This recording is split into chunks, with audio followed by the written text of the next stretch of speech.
This woman escaped North Korea, and her name is Yeonmi Park. Of course, we don't have phones, we don't have a map, we don't know what's the outside world look like. In North Korea, that was a norm, seeing dead bodies, looking at a tree. I just only learned here that that's abnormal. So today we will be going over the story of Yeonmi Park and how she escaped North Korea, how she stays safe in America, and most importantly, the truth of what North Korea is actually like from her perspective. Yeonmi Park stayed a very short time in North Korea, but it surely was an insanely packed life full of crazy stories that she shares with the internet. Yeonmi's childhood of 13 years in North Korea was truly very crazy. Yeonmi Park was first born to two parents that loved each other a lot, although Yeonmi's parents never told her that they loved her, which is totally normal in every parent and child relationship in North Korea. Love is non-existent there, and the people that live there don't even know what love feels like. Having a mom and dad is just like having friends. You do not ever get told by your parents that you are loved. Throughout Yeonmi's childhood, she would always be told to be quiet no matter what. Her parents would say you never know who is listening to you when you are doing anything. There could always be the government listening to you if you're planning to do something. Growing up, she had to be very quiet and follow the rules very strictly, as just about every North Korean has to do, or else their life would be taken by the government. About a couple years into Yeonmi's childhood, her father was sadly arrested by the regime. Yeonmi's father was accused of trading food and resources to make some money for the family. Her father was arrested for about 10 years for simply trading with other people, which is clearly very illegal in North Korea. So just a couple years into her childhood, she did not get to see her dad that often. When she escaped North Korea, she never got to say goodbye to her father. We cannot even say goodbye to our loved ones. So if we got caught on the journey, and if my father knew that we were escaping, he's gonna be punished so much. So it's better off that he does not know that we are escaping, because they're gonna torture you to the point that you're gonna say anything. You go crazy, you say whatever they ask you.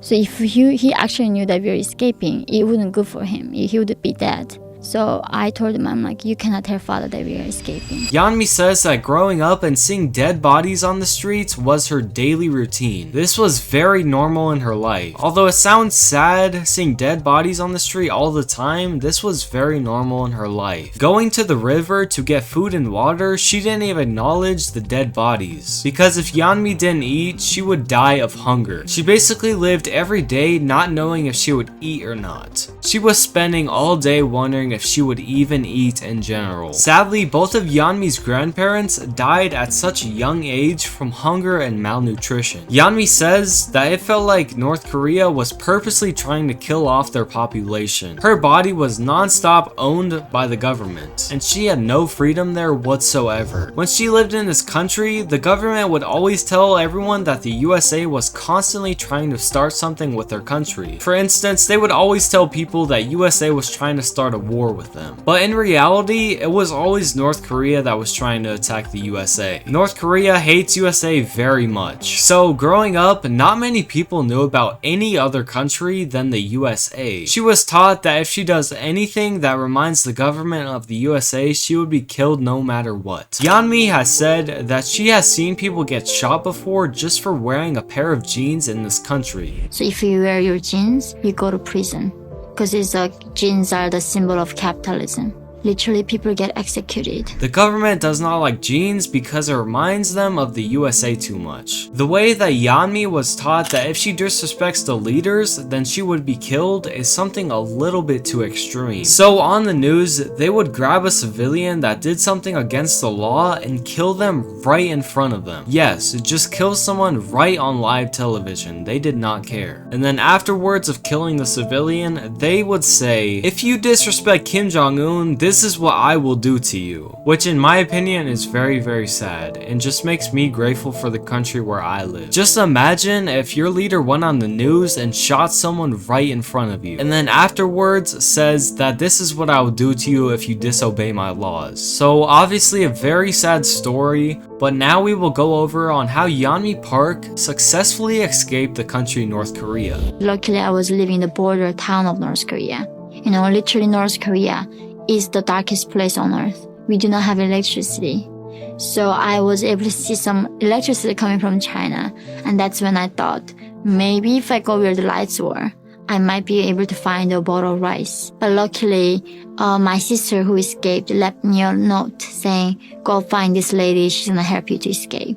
So I found the lady and she bribed the guards on the border. I took my mother with me. And then she's like, oh, there's like people who believe in God and Jesus. They're gonna help us. And in that missionary shelter, I proved out my faith to them.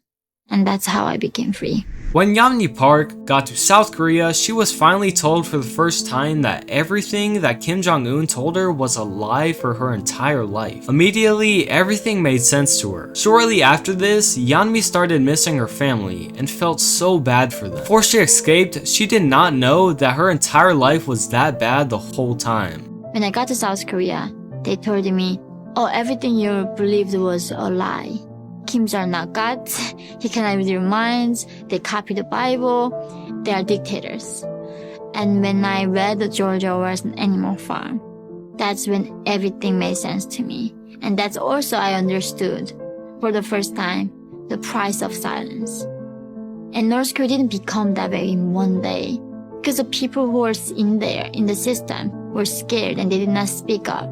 That's how eventually it came to me where I did not even know that I was a slave. She unfortunately thought that seeing dead bodies everywhere was completely normal. Yeonmi literally didn't know she was Asian. She had no idea what cultures were, she had no idea what America was, she had no idea what American was, she had no idea what Indian was, she had no idea what Russian was. She literally did not know that there was other countries other than America. And when she moved to America, she finally felt free for once in her life. You know, America was like our sworn enemy, that I had to kill them if I see them.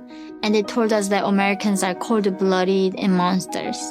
I was like so scared to come to America, thinking like I'm going to this like enemy's land. They're gonna eat me alive, right?